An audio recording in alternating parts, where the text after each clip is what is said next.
안녕하십니까. 아빠가 처음이라 못난 짓을 했었을 거라 자기 방어를 하고 있습니다만 정말 못난 아빠입니다. 저에게는 7살, 5살 딸 둘이 있습니다. 저희 누나에게는 아들 둘이 있고요. 누나의 둘째와 우리 큰아이가 동갑입니다. 우리 큰아이는 애교도 많고 순한 편입니다. 반면에 누나의 아들은 과격하고 예민하고 자기 뜻대로 안 되면 드러눕는 스타일이고요. 누나를 닮아서 그런 것 같기도 하네요. 우리 가족과 누나네가 본가에서 만나게 되면 우리 아이들과 누나네 아이들은 어울려서 잘 놉니다. 본가가 서울 근교 마당이 있는 집이라 마당에서 아이들끼리 뛰어놀기도 하고 흙장난도 하고 놀아요. 그렇게 잘 놀다가도 주기적으로 우리 큰아이 울음소리가 들립니다. 나가보면 둘째 조카가 때렸다고 옵니다. 가끔 보면 조카는 우리 아이가 장난감 만졌다고 때리고 자기 장난감 만졌다고 손을 물고 미끄럼 타는데 자기와 몸이 부대꼈다고 따귀를 때리고 휴 정말 버라이어티하네요. 와이프는 나서기가 좀 그러니 제가 나서서 조카에게 싸우지 말라고 하면 조카는 기다렸다는 듯이 대성통곡을 합니다. 그럼 또 누나와 매형이 달려나오고요. 달려나와서 자기 아이 제가 때린 건 아닌가 하는 의심의 눈초리를 보냅니다. 그럼 저는 그 의심이 부담스러워 우리 딸을 제쳐두고 조카이 달래주기 급급하고요. 그러면 우리 누나는 자기 아들 데리고 가서 마음을 읽어준다며 부드러운 목소리로 조카이와 대화를 합니다. 혼낼 일인데 오히려 누나는 조카를 위로해주고 있어요. 우리 큰아이뿐만 아니라 둘째도 그 조카이에게 맞거나 깨물려서 우는 일이 많이 발생합니다. 거의 30분에 한 번씩은 울음소리가 들리니까요. 누나네를 만나고 오면 아이들 팔이나 허벅지에 조카에게 물린 자국이나 핥혀진 자국이 생겨 있습니다. 처음에는 어려서 조카 아이가 잘 몰라서 그러겠거니 아이들은 다 그렇게 크는 거지라고 생각하며 애써 쿨한 척을 했는데요. 그게 반복이 되니 누나네를 피하게 되었습니다. 와이프도 내 아이가 매번 맞고 울고 있으니 많이 힘들어했고요. 어쩔 수 없이 부모님 생신이나 명절을 제외하고는 누나네가 본가에 안 오는 날에 저희가 본가를 가곤 했습니다. 근데 누나는 저희가 본가에 가는 날에 맞춰서 오려고 노력을 해서 누나네와 본가에서 만나게 되는 일이 적지는 않았습니다. 저는 바보같이 아이들이 5살, 3살 무렵이 되어서야 조카가 우리 아이들을 물고 때리고 하는 것을 보고도 누나와 매형이 자기 아들인 조카에게 아무런 훈육을 하지 않는 것에 대한 서운함을 느꼈습니다. 정말 멍청이 아빠죠. 그걸 진작에 느꼈어야 했는데 말이죠. 바보 같은 저는 정말 머저리 같이 조심스럽게 누나와 매형에게 조카 아이가 우리 딸을 때리는 것에 대해 못하게 해달라고 얘기를 했습니다. 그것도 정말 머저리 같이 이걸로 누나 부부가 기분 나빠하면 어쩌나 하는 걱정과 함께요. 누나는 제 이야기에 길길이 날뛰면서 아이들끼리 그럴 수도 있는 거지 애들 일을 뭘 어른이 나서냐고 도리어 화를 냈어요. 그래서 또 머저리 같은 저는 누나의 말에 그렇긴 하지라고 생각하며 더 이상 말을 못했습니다. 정말 저를 머저리라고 욕하셔도 좋습니다. 그런 일이 있었던 그날 집에 와서 누나에게 왜 당당하게 얘기하지 못했나, 내 새끼 건드리지 못하게, 내 새끼 잘 간수해라 라는 말을 하지 못했나 하며 자책을 하다가 잠을 잘 못 잤습니다. 우리 큰아이가 5살 때 동생과 놀다가 각막을 장난감에 긁혀서 응급실을 다녀온 적이 있습니다. 각막에 상처가 살짝 생겼는데 꿰매거나 할 정도는 아니니 그냥 두면 저절로 아문다고 하는 의사 선생님의 말씀에 꼭 실명하는 줄 알았던 저희 부부는 안도의 한숨을 내쉬었습니다. 그리고 아이가 며칠 눈에 안대를 하고 다녔습니다. 안대를 안 해도 되는데 자기 눈 아야 했다고 안대를 해야 한다고 해서 그렇게 했습니다. 그렇게 안대를 하고 본가에 일이 있어 갔는데요. 그날 누나네도 왔습니다. 조카를 보면 우리 아이 때릴까봐 긴장을 항상 했었는데요. 조카가 우리 아이를 보자마자 눈이 없다 눈이 없어졌다 하는 거예요. 누나 부부는 역시 그날도 그렇게 행동하는 자기 아이에게 어떤 제스처도 없더군요. 그래서 제가 조카에게 그런 말 하지 말라고 하는데 조카가 눈이 없다. 악 괴물이다 하더니 우리 아이 따귀를 쩍 하고 때리더라고요. 정말 어이가 없었습니다.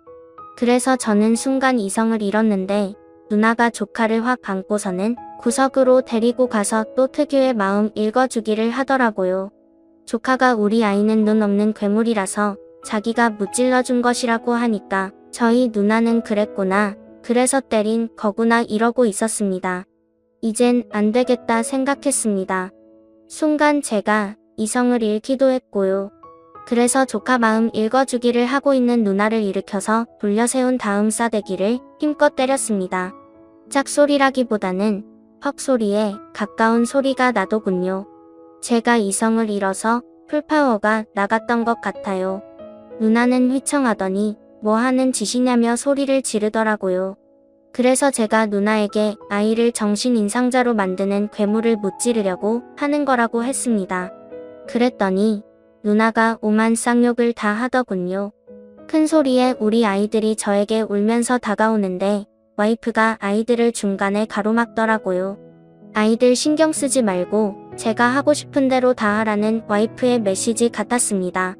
욕을 하며 고래고래 소리 지르고 있는 누나에게 무슨 말을 해봐야 소용없을 것 같아서 매형에게 애를 왜 저 따위로 키우냐고 제가 막 뭐라 했습니다. 매형은 아이들끼리 그런 걸 가지고 처남이 이렇게 나서는 것은 잘못이라더군요. 제가 매형에게 아이가 폭력적이고 독불 장군식으로 행동을 해도 훈육하지 않아서 참다 못해 내가 나섰다. 매형 같으면 조카가 우리 아이에게 몇 년 동안 만나기만 하면 물리고 뜯겨서 상처가 생기고 딱이 맞고 했으면 어떻게 했을 것 같냐고 물었습니다. 매형은 그래도 이건 아니지라고 하더라고요. 그래서 매형에게 아니긴 뭐가 아니냐. 오늘 매형을 패고 싶었는데 내 식구가 아니라서 누나를 때린 거다라고 소리를 질렀습니다. 큰 소리에 아버지께서 저에게 소리를 지르며 저를 혼내시려 했지만 저는 굴하지 않고 매형에게 할 말을 다 했습니다. 이제부터 땡땡이 우리 아이들 못 때리게 잘 가르치세요. 이제부터 땡땡이 우리 아이들 못 때리게 잘 가르치세요. 한 번만 더 우리 아이들 땡땡이 때문에 울거나 하면 내가 전가자가 되더라도 매형을 그 10배 이상으로 팰 거예요. 라고 했습니다. 아버지는 저를 큰 소리로 계속 뭐라 하셨지만 그때는 저도 배는 게 없었습니다.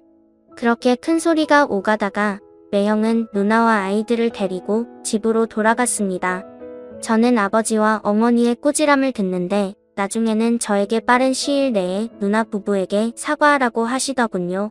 그동안 우리 아이가 조카에게 어떻게 당했는지, 우리 부부가 얼마를 참았는지 부모님께 말씀드리고 사과는 제가 받아야 한다고 말씀드렸습니다. 부모님도 저에게 할 말씀이 없으셨는지 좋게 해결하라고 말씀하시더라고요. 그리고 저희도 집으로 돌아왔습니다.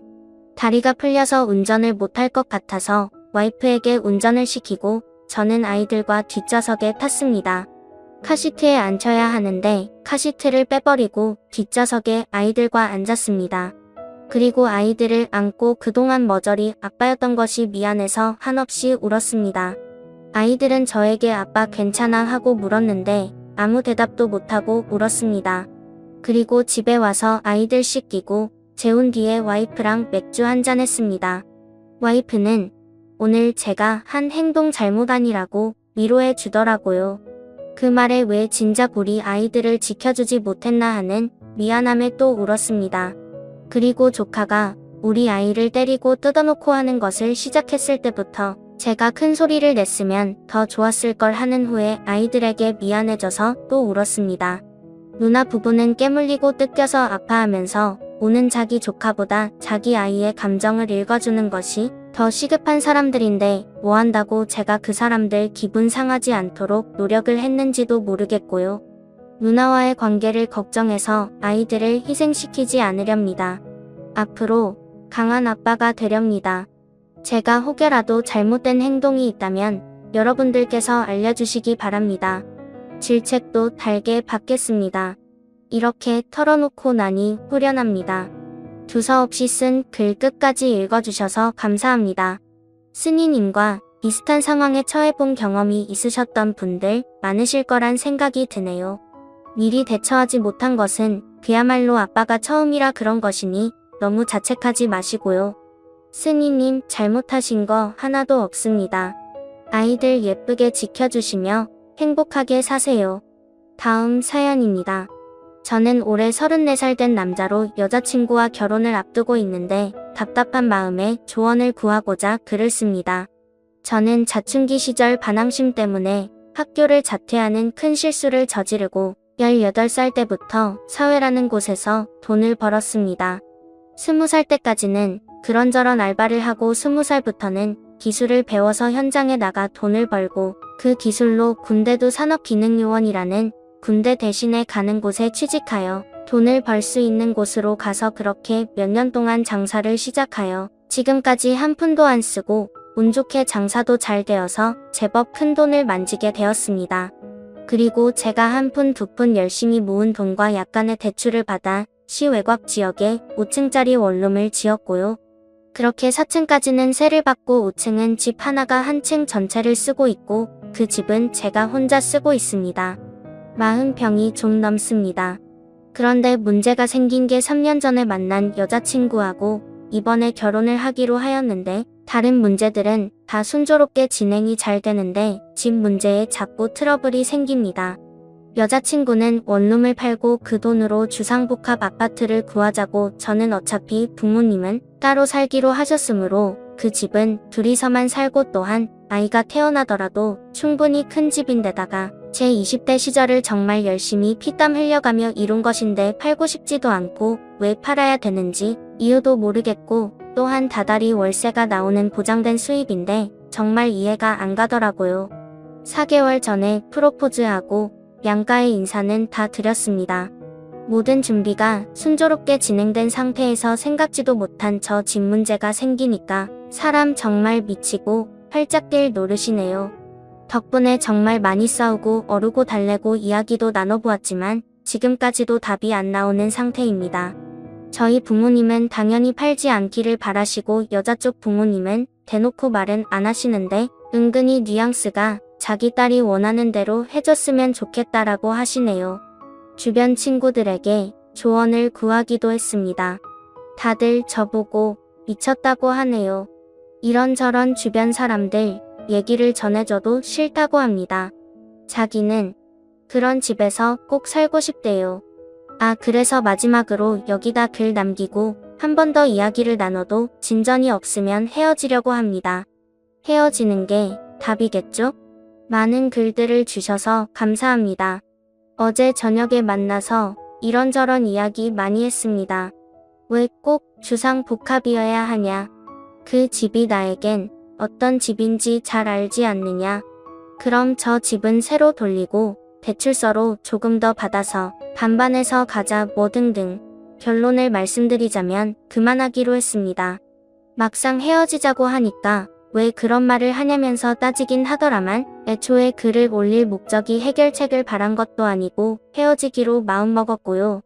다만 내 확신을 다시 한번 다짐받기 위해서 글을 올렸습니다. 뭐 진탕 술 먹고 이제 일어났는데 속도 쓰리고 마음도 쓰리고 그러네요. 정이 떨어질 대로 다 떨어졌다고 생각했는데 다시 만나자고 해도 받아줄 마음은 없습니다만 당분간은 쓰리지 싶습니다. 댓글들 읽어봤는데 뭐 저를 호불호 받느니 어쩌느니 하는 글들이 있던데 사실일 수도 있겠죠. 다만 아닌 거 알면서도 쓰리인 이유가 제가 몰랐던 걸지도 모르겠지만 처음 만났을 때는 그렇지 않았거든요. 원룸을 가지게 된 거는 재작년입니다. 3년 만났고요. 그때는 한참 돈 버는 것에 대해 눈이 뒤집힐 대로 뒤집혀진 상태라 나 자신은 물론이고 주변 사람들한테 심하다는 소리 들을 정도로 돈을 안 쓰고 다닐 때였어요. 그때는 편의점에서 캔커피 한 아이도 좋아하던 여자였는데 어디서부터 잘못된 건지 아마 제가 그렇게 만든 거겠죠. 아니면 눈에 콩깍지가 단단히 씌어서 내면을 못 봤거나 암튼 정리했고요. 한동안은 제 일에 집중할 수 있겠네요. 다시 한번 관심에 깊은 감사를 말씀드리겠습니다. 다들 항상 행복하세요. 댓글입니다. 여자야 그렇다 치고 여자 부모님까지 헐이네요. 주상복합 갈 테니 친정에서 반쯤 보태라고 하세요. 결혼은 둘이 하는 게 아니라 집안도 맞아야 돼요. 여자분이 너무 이기적이시네요. 가만히 있으면 돈 나오는데 왜 팔아요? 같이 살더라도 머리 정말 아플 듯 저런 멍청한 여자가 있는 건가요? 이해가 안 됩니다. 집값을 보태는 것도 아니면서 왜 남친의 원룸을 팔아라 말아 한답니까? 상식적으로 말이 되나요? 좀 더 개념 있는 여자분 다시 찾으시는 게 맞지 싶네요. 주상복합 포기해도 결혼은 안 해야 되는 거 알죠? 그 여자는 쓰니까 돈이 있어 좋아하는 겁니다. 사업이 힘들어지면 같이 고생할 여자가 아니라 뒤도 안 달아보고 떠날 여자입니다. 여자가 허세가 보통이 아니네. 즐기다가 버릴 영 같네요. 미안하지만 살림하면서 우리 아이를 잘 키워줄 엄마, 안주인, 아내감으로는 정말 아니에요. 그 여자는 요즘 유명한 농담도 모르나 봐요. 조물주 위에 건물주 있다는 농담이요. 고정 수입을 날리고 오히려 고정 지출을 늘리는 그런 바보가 어디 있어요? 머릿속에 계산하는 능력 중 뭔가가 덜 만들어졌다던가 계산 능력 대신에 허풍만 들어찬 사람이네요. 내 남편 될 사람이 글쓰님 같으면 이쁘다고 궁디님 팡팡 해주겠구만. 그런 집에 꼭 살고 싶으면 너가 사오라고 하세요. 님도 고민할 걸 고민하고 헤어지세요. 연예인도 돈 벌면 제일 먼저 하는 게 건물 사서 월세 받아 먹고 사는 건데 어디서 미친 거지가 로또 받은 건지도 모르고 허세를 부리다가 나가리 되기 생겼네. 헤어지세요. 글쓰님 능력이면 어리고 이쁘고 개념 있는 여자 줄 서 있어요. 요즘 건물 갖고 있는 사람이 최고 아닌가요? 임대 수익을 포기하고 집을 사버리면 앞으로 수입이 반토막 나는데 어떻게 살려고 그러는 거지? 결혼해서 살아보면 어느 한쪽만 경제관념이 있으면 안 되더라고요. 부부가 비슷한 경제관념과 생각을 가져야지. 한 사람은 죽어라 벌기만 하고 한 사람은 그 돈을 흥청흥망청하면 평생 그 상황에서 나아지지 않거든요. 다행히 님이 알뜰살뜰 잘 모아 젊은 나이에도 건물을 소유할 정도면 님이랑 비슷한 경제 개념 가진 여성 부모 만나면 되는데 앞뒤 분간 못하고 남들 하는 거 다 따라하며 허영심만 머리에 든 거라면 신혼의 단꿈은 일순간으로 끝날 듯 싶네요. 그리고 요새 딸 가진 부모들 만만치 않습니다. 시월드가 힘들다고 하지만 처월드 또한 시월드만큼 해결하기 힘들 수 있으니 살이 분별 못하는 처가라면 차라리 결혼하지 않는 게 좋을 듯 하네요. 설득이라는 게 일순간 동절을 할 수는 있지만 그것이 오래가지 않는다는 걸 잘 아시지라 생각합니다. 33살 미혼녀예요. 저도 20대 내내 피땀 흘려 고생해서 종잣돈 만들어서 일찍 장사 시작해서 운 좋게 자산을 꽤 많이 모았어요. 저도 원룸이나 상가 건물 알아보는 도중에 이 글을 보았네요. 저같이 스님님과 얼추 비슷한 자산과 환경의 여자 아니면 스님님 세월의 노고를 알아주고 존중해주고 현명하게 잘 관리해줄 여자 만나세요. 님 재산을 쉽게 생각하여 자기 허영심 채우려는 여자 만나지 마시고요. 웬만하면 헤어지라는 말 안 하는데 이건 진짜 헤어져야겠다. 이기적인데 똑똑하면 살 수 있음, 멍청하지만 착하면 또 그 나름대로 살 수 있음. 근데 이 여자는 이기적인데 머리도 안 돌아가네요. 돈 좀 있는 남자를 만나다 보니 복에 겨워 그런 건지 어쩐 건지 몰라도 뭐가 똥이고 된장인지 분간이 안 되는 거예요. 그냥 헤어지세요. 여자분한테 그런 집에서 살고 싶으면 반반하자고 하세요. 대출도 명의도 혼수도 다 반반. 지금 가진 집은 부모님 거로 돌리던지 살고 계신 곳까지 다 전세나 월세를 돌리시고 살고 싶다는 곳에 같이 대출 받아서 들어가서 사세요.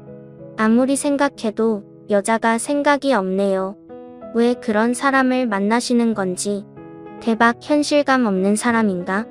다들 열심히 돈 벌어서 건물 하나 갖고 싶다 소리하지 않나요? 거기서 세 받으면서 살고 싶다고. 근데 그걸 팔래? 겨우 주상복합 아파트 가자고? 그 부모도 다른 세상에서 온 사람들인가? 그쪽으로 이사하면 지금 받고 있는 월세만큼의 돈은 여친이나 여친 부모님이 주실 수 있냐고 물어보세요. 그거 보장되면 팔고 새 집 구하는 쪽으로 생각해 보겠다고. 물론 돈이 다가 아닌 20대의 청춘이 들어있는 곳이긴 하지만 멍청한 여자가 지 복을 발로 차네. 근데 막상 헤어지자고 하면 분명히 그 여자나 그 여자 부모님들도 글쓴이 붙잡고 늘어질 거임 틀림없이 사과하고 본인들 생각이 짧았다고 빌면서 글쓴이 하자는 대로 할 것 같은데 얘기 보고 어쩐다 했는데 고생해서 읽은 자산 이런 건 안중에도 없고 허용만 가득한 것 같은데 주상복합 때 건물주 하면 남들이 보기에도 건물주가 더 좋은 거 아님 개노답 여친 고쳤을 생각도 하지 마세요. 그냥 헤어지는 게 미래가 행복할 듯 다른 걸 다 떠나서 생각 있는 여자 같으면 내 남친이 피땀을 여서 읽은 그 건물 내가 뭐라고 쉽게 팔아라 말아라 하지 않을 거임. 결혼은 진심 다시 생각해 보세요. 헤어져요. 아님 주상복합 팔아서라도 고정수입 나오는 월세 짓는 게 나을 판에. 저게 무슨 개소리야? 개념도 경제관념도 없네. 빨리 헤어지세요. 여자가 멍청하네. 머리도 안 좋고 저런 거랑 결혼하면 돈 관리 100% 본인이 해야 함 아니면 살림 거덜낼 여자임. 자신이 돈 좀 있는 남자들은 여자 똑똑한 거 부담스러워하는데 아니면 여자도 어느 정도 머리가 돌아야 재산 지키지. 머리 잘 돌고 경호와 염치 있는 여자를 찾아 평생 배우자 찾는 게 그렇게 쉬운 줄 아나? 이제껏 부모님께 고생만 시켜드린 것 같아 죄송하다고. 그 건물 다 부모님 명의로 할까 한다고 말해봐요. 그리고 그래서 말인데 주상복합 사는 거 나쁘지 않은 것 같다고. 근데 혼수랑 집 다 반반 해야 할 것 같다고. 반응이 정말 궁금하네요. 나도 여자지만 저런 여자들 보면 참 이해가 안 된다. 나 같으면 남자가 건물 판다고 그래도 죽어라 하고 말릴 판이구만. 아파트는 무슨 더군다나 10평짜리 원룸에 신혼살림 차리자고 하는 것도 아니고 월세 받으면 어차피 다 자기 가족한테 좋은 건데. 난 15평 오피스텔에서 신혼 시작했는데 여자가 정말 철이 없네요. 나 같아도 이 결혼 안 함. 그리고 혹시나 결혼한다고 해도 집, 경제권 여자한테 못 맡길 듯. 저는 아이 있는 주부입니다. 그냥 개인적으로 여친이 철닥서니가 없네요. 저도 없는 집에 시집 온 건 아니지만 49평대에 살고 있거든요. 여친이 눈에 보이는 거에만 좋아라 그러는 것 같아 안타깝네요. 이 불경기에 다달이 새 나오고 지금 집도 인테리어 잘해서 꾸며도 손색 없는 힐링 공간이 될 수 있는데 말입니다. 과연 주상복합 아파트가 나중에 가치가 그렇게 있을까요? 오늘의 사연은 여기까지입니다. 감사합니다.